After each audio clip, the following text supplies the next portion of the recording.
ফ্লোটিলায় বারবার বাধা, বিশ্বব্যাপী তীব্র ক্ষোভ, ইসরায়েলকে জঙ্গি রাষ্ট্র ঘোষণা।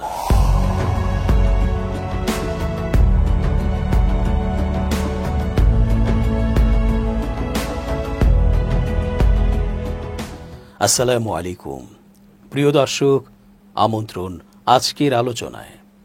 চেঞ্জ টিভির আন্তর্জাতিক চোখ অনুষ্ঠানে এস.জি. রতন স্বাগত জানাচ্ছি। সাম্প্রতিক সময়ে ফ্লোটিলা নৌবহরকে আটকে দেয় এবং অধিকার কর্মীদের গ্রেপ্তার করায় তীব্র ভর্ৎসনা করছে পুরো বিশ্বের মানুষেরা। কে কোন রাষ্ট্রের অধিকর্তা সেগুলো ছাপিয়ে এখন সাধারণ মানুষগুলো সোচ্চার হয়ে উঠেছে। তারা জানিয়ে দিয়েছে ইসরায়েল একটি নিরঙ্কুশ এবং প্রশ্নাতীত জঙ্গি রাষ্ট্র। সম্পূর্ণভাবে সর্বাত্মক এটির প্রতি নিষেধাজ্ঞার প্রস্তুতি চলছে।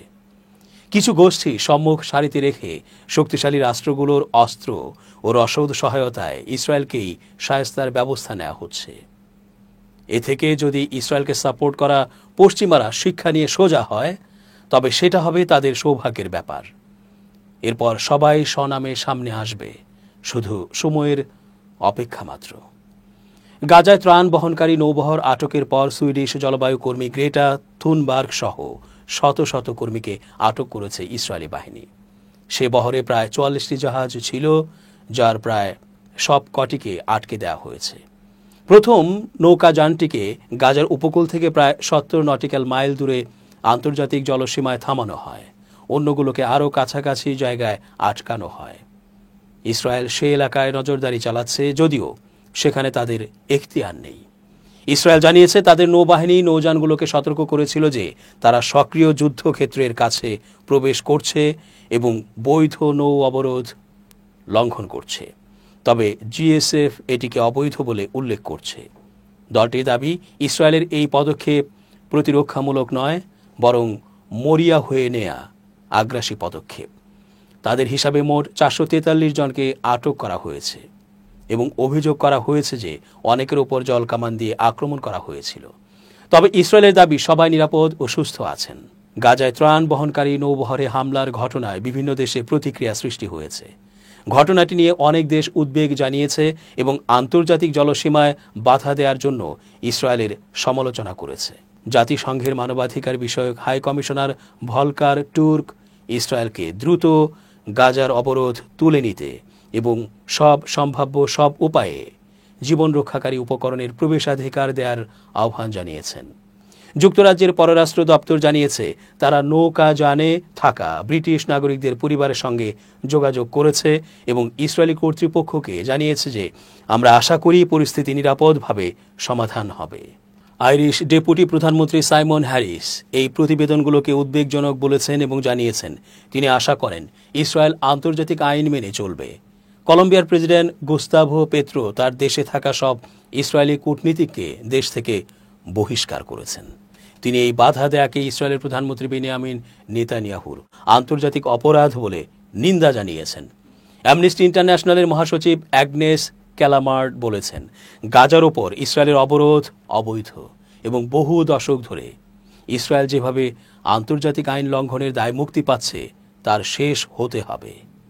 সুমুদ ফ্লোটিলা থেকে শত শত মানুষকে আটকের ঘটনার পর প্রতিবাদে ইউরোপের বিভিন্ন শহরে ফিলিস্তিনি পন্থী বিক্ষোভকারীরা পথে নেমে আসেন।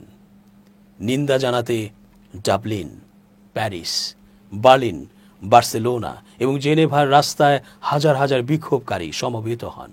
বুয়েন্স আইরেস, মেক্সিকো সিটি এবং করাচিতেও সমাবেশ অনুষ্ঠিত হয়। ইতালির ইউনিয়নগুলো শুক্রবার সাধারণ ধর্মঘটের ডাক দিয়েছে এবং দেশটিতে ১০০-এরও বেশি মিছিল বা গণসমাবেশের সম্ভাবনা রয়েছে। ইতালির প্রধানমন্ত্রী জর্জিয়া মেলোনি অবশ্য গাজায় পৌঁছানোর প্রচেষ্টাকে সমালোচনা করেছেন। তুরস্কের president Recep Tayyip Erdogan Israeli আগ্রাসনের সমালোচনা করে বলেছেন, এর মাধ্যমে প্রমাণ হয়েছে যে ইসরায়েল সরকারের শান্তির আশা তৈরি হতে দেওয়ার কোনো ইচ্ছা নেই। দক্ষিণ আফ্রিকার প্রেসিডেন্ট সিরিল রামাফোসা ইসরায়েলের প্রতি আহ্বান জানিয়েছেন যেন তারা অবিলম্বে নৌবহরে থাকা দক্ষিণ আফ্রিকানদের মুক্তি দেয়, যার মধ্যে প্রাক্তন প্রেসিডেন্ট নেলসন ম্যান্ডেলার নাতি নকোসি জুয়েলেভেলিল ম্যান্ডেলাও রয়েছেন। গাজাগামী ত্রাণবহর আটকের পর স্পেন ইসরায়েলি চার্জ ডি অ্যাফেয়ার্সকে তলব করেছে।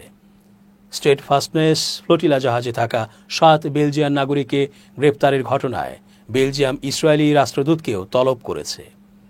বাংলাদেশ, পাকিস্তান, বলিভিয়া, ব্রাজিল এবং মালয়েশিয়াও ইসরায়েলের কর্মকাণ্ডের সমালোচনা করেছে। অস্ট্রেলিয়া ও যুক্তরাষ্ট্রেও বিভিন্ন স্থানে বিক্ষোভ দেখা গেছে। গেল বৃহস্পতিবার স্পেনের বার্সেলোনার রাস্তায় হাজার হাজার মানুষ প্রতিবাদ বিক্ষোভ মিছিল করেছে। বার্সেলোনা বার্তা সংস্থা এএফপি এ খবর জানায়। স্পেনের দ্বিতীয় বৃহত্তম শহরের বিভিন্ন এলাকা থেকে কেন্দ্রীয় প্লাজা দে লেস দ্রাসানেসে প্রতিবাদকারীরা একত্রিত হন। তাদের অনেকে ফিলিস্তিনের পতাকা নিয়ে বিক্ষোভে অংশ নিয়েছে। বিক্ষোভকারীরা গাজা তুমি একা নও, ইসরায়েল বয়কট করো এবং ফিলিস্তিনের স্বাধীনতা সহ বিভিন্ন স্লোগান দিয়েছে। বার্সেলোনার পৌর পুলিশ বাহিনীর কর্মকর্তা গার্ডিয়া আরবানা জানিয়েছেন, বিক্ষোভে প্রায় 15,000 মানুষ অংশ নিয়েছিল। স্থানীয় কর্মকর্তারা জানিয়েছেন, মাদ্রিদে প্রায় 10,000 মানুষ একই ধরনের বিক্ষোভে অংশ নিয়েছিল। বৃহস্পতিবার রাতে বিলবাও, সেভিল এবং ভ্যালেন্সিয়া সহ অন্যান্য স্প্যানিশ শহরেও বিক্ষোভ অনুষ্ঠিত হয়। বার্সেলোনার মিছিলটি যখন একটি মহাসড়কে প্রবেশ পথে পৌঁছায় তখন দাঙ্গা পুলিশ জনতাকে আটকাতে বাধা সৃষ্টি করে। স্প্যানিশ পাবলিক বা রাষ্ট্রীয় টেলিভিশনে প্রচারিত ছবিতে দেখা গেছে, যখন কিছু বিক্ষোভকারী বাধা টপকে ওঠার চেষ্টা করে তখন কর্মকর্তারা লাঠিচার্জ করে পাল্টা আক্রমণ চালায়, যার ফলে সামনের সারির প্রতিবাদকারীরা পিছু হটতে বাধ্য হয়।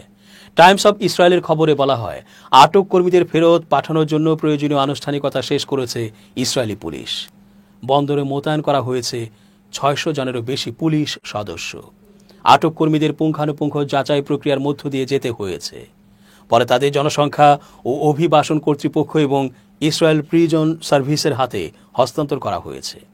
এর আগে কর্তৃপক্ষ জানিয়েছিল ফ্লোটিলার আটক সদস্যদের ইউরোপে পাঠানো হবে।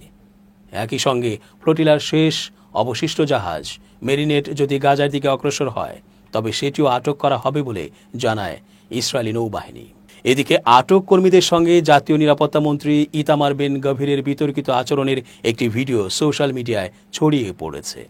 ভিডিওতে দেখা যায় তিনি আটক অধিকার কর্মীদের সন্ত্রাসী বলে তিরস্কার করছেন।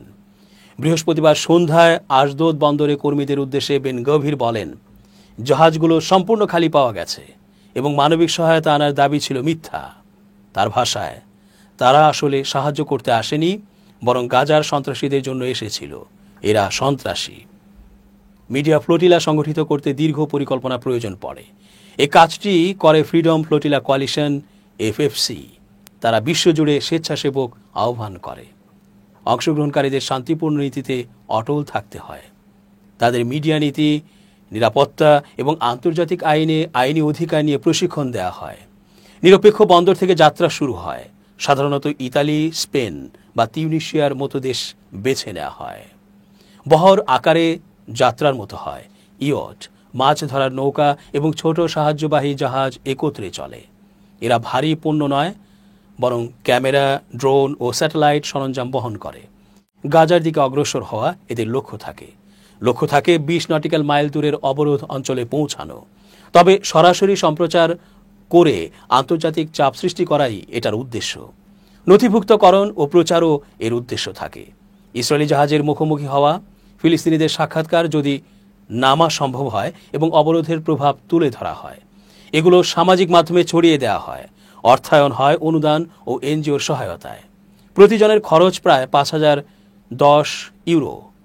আইনি চ্যালেঞ্জ জাতিসংঘের সমুদ্র আইন ব্যবহার করা হয়। এতে বলা হয়, অবরোধ নৌ চলাচলের স্বাধীনতার বিরুদ্ধে।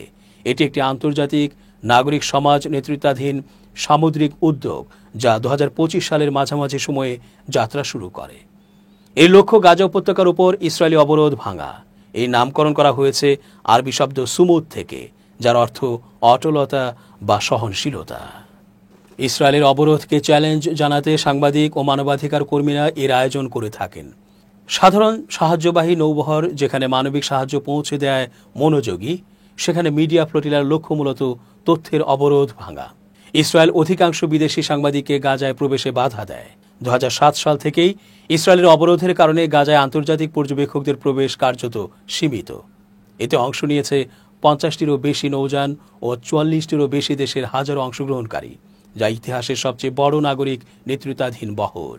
2010 সালের আগে ইসরায়েলি অবরোধ ভাঙার কিছু প্রচেষ্টা সফল হলেও এরপর থেকে জাহাজগুলো ইসরায়েলি বাহিনীর হাতে আটক বা আক্রমণের শিকার হয়েছে। বিশিষ্ট অংশগ্রহণকারীদের মধ্যে আছেন জলবায়ু আন্দোলনের কর্মী গ্রেটা থুনবার্গ এবং বাংলাদেশের আলোকচিত্রী শহীদুল আলম। তাদের উপস্থিতি এসব যাত্রাকে আন্তর্জাতিক গণমাধ্যমে আলোচিত করে তোলে। থুনবার্গ ও শহীদুল আলম তরুণ প্রজন্ম এবং গ্লোবাল সাউথের অংশগ্রহণকে প্রতিফলিত করেন। মিডিয়া ফ্লোটিলার শিকড় রয়েছে গাজা ফ্রিডম ফ্লোটিলা আন্দোলনে। এর সূচনা হয় 2008 সালে, যখন ফ্রি গাজা মুভমেন্ট ছোট নৌযান পাঠায় সাহায্য ও কর্মী নিয়ে। সবচেয়ে বড় সংঘাত ঘটে 2010 সালের মে মাসে। তখন 6টি জাহাজের বহর ফ্রিডম ফ্লোটিলা 1 ইসরায়েলি বাহিনীর হামলার মুখে পড়ে। তুরস্কের IHH হিউম্যানিটেরিয়ান রিলিফ ফাউন্ডেশনের নেতৃত্বে পাঠানো ওই বহরে ছিল 700 কর্মী ও 10,000 টন সাহায্য সামগ্রী। আন্তর্জাতিক জলসীমায় ইসরায়েলি কমান্ডোরা হামলা চালালে MV মাভি মারমারা জাহাজে 9 জন তুর্কি কর্মী নিহত হন। সব জাহাজ জব্দ করা হয়। এই ঘটনাটি গাজা ফ্লোটিলা রেইড নামে পরিচিত এবং বিশ্বজুড়ে নিন্দার ঝড় তোলে। এরপরই 2010 সালে আনুষ্ঠানিকভাবে গঠিত হয় ফ্রিডম ফ্লোটিলা কোয়ালিশন অর্থাৎ FFC। মিডিয়া ফ্লোটিলা সবসময় ঝুঁকিপূর্ণ। 2010 সালের হামলার পর থেকে অন্তত 20টিরও বেশি মিশন বাধাগ্রস্ত হয়েছে।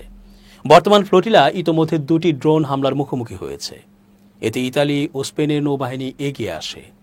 অংশগ্রহণকারীরা গ্রেফতার, বহিষ্কার বা আহত হওয়ার ঝুঁকিতে থাকেন। মিশর ও তিউনিসিয়া নিরাপত্তার অজুহাতে বন্দর প্রবেশে বাধা দেয়। সমালোচকরা এগুলোকে উস্কানি বলেন, তবে সমর্থকরা মনে করেন এটি অবরোধের অবৈধতা প্রকাশ করে। অভ্যন্তরীণ দ্বন্দ্ব, যেমন থুনবার্গের ভূমিকা নিয়ে বিরোধ, সমন্বয়ের দুর্বলতা প্রকাশ করে। দর্শক, আজ এ পর্যন্তই। ধন্যবাদ। change tv.press এক ফোঁটা হলুদ নেই।